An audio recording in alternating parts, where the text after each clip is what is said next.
Welcome back to India Business Report. I'm Rajini Vaidyanathan in Mumbai.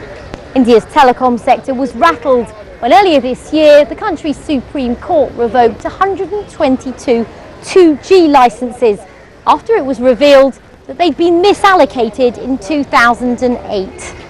Whilst obsolete in many countries, 2G remains the mainstay for mobile users here. Newer waves of the technology, 3G for example, have had limited success here in the country. So, how will the recent launch of 4G fare here, and what will it mean for the country's telecom sector? Shilpa Kannan reports from Delhi. Using multiple devices to stay connected, Pratik Chawla needs the internet for his business. A travel agent, he uses online flight reservation systems to make bookings for his clients. He has two high-speed 3G internet connections for his phone and iPad and a slower fixed line for his desktop computer. But connectivity is still an issue. I'm looking for fast responses from airlines, reservation systems, and since airlines now, there's a lot of data to come back. It isn't just a simple matter of asking availability and you get, economy business. Now you've got 10 different fare levels, 10 different restrictions, rules, which you have to convey to a client. The permutations have changed, and that means a lot of data has to come back, and it's added to the time frame rather than speeding it up. And in that sense, the reliable data thing is still dependable, whereas 3G, no, not yet.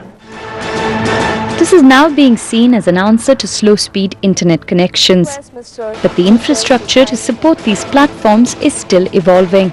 A successor to the 3G and 2G families, 4G or fourth generation technology is expected to be 5 times quicker. India is among the first countries in the world to deploy 4G technology. Called TD-LTE or Time Division Long-Term Evolution, the technology will be available only on computers at the moment. This is a data story which is very much where voice was in 1994 or so. Less than 1% penetrated, data is exactly there. So even if we were to go grossly wrong, we will still be right.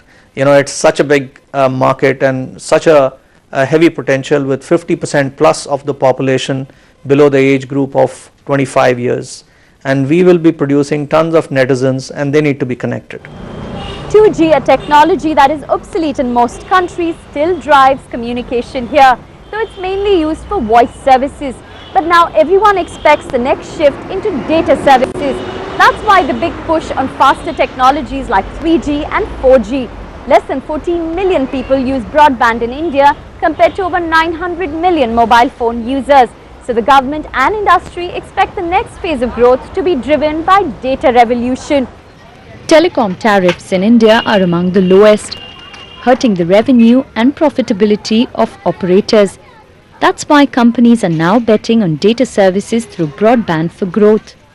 For instance, distance education, telemedicine, and e-governance. These are some applications which would bring about a revolution and economic benefits to the masses. And when you're talking about telemedicine kind of applications, you require higher bandwidth, and therefore a technology like LTE will be able to bridge that requirement and, most importantly, provide cost-effective services.